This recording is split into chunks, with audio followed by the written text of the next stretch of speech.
One thing that we have all felt during the past couple of years is the rising inflation. And behind the rising prices, we find commodity prices, which has been seeing a broad rise across the board. And this has also raised the interest from clients and investors to understand how commodities work and also how you can invest in them.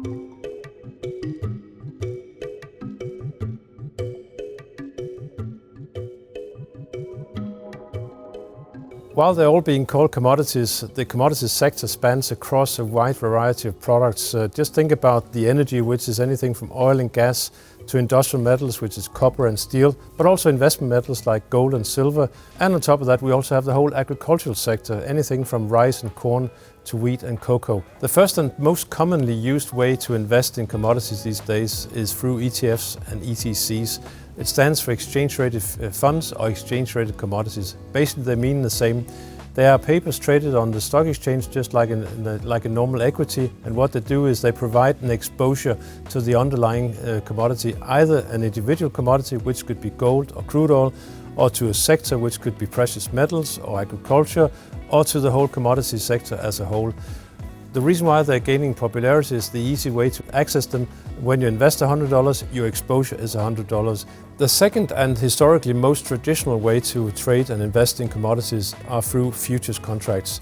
What you have to be aware of regarding futures contract, that it's a leveraged product. Basically meaning that if you're investing $1,000, you may only have to put up less than $1,000 to have that exposure.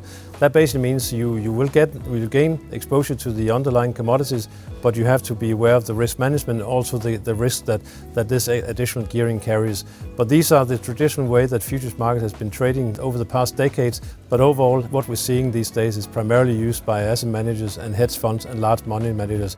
If, as a private investor, you like the leveraged part of it and you understand risk management, then you can use CFDs instead of futures. CFDs basically gives you an opportunity to trade a smaller exposure than what you otherwise would have to do in the futures market. The third and final option we want to highlight is the opportunity to invest in companies that are operating in the commodities sector. It could be anything from a mining company to an energy company or to an agricultural production company. What reflects all these is the fact that if the underlying product that they produce go up in price, you tend to find that the stock market value goes up even higher. But at the same time, you also have to be aware that companies, they operate in a global equity system. So if the global equity market or the domestic equity market go up or down, then the share price of the individual company will go up and down as well, not only just tracking the price of what they produce.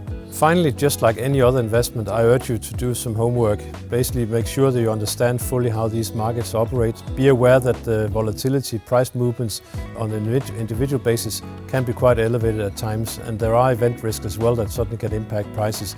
But if you do your homework properly and you spread your investments, then it is a very interesting sector to follow. I hope this video helped you understand more the possibilities that lies in the commodity sector. So I'll say thank you very much for watching.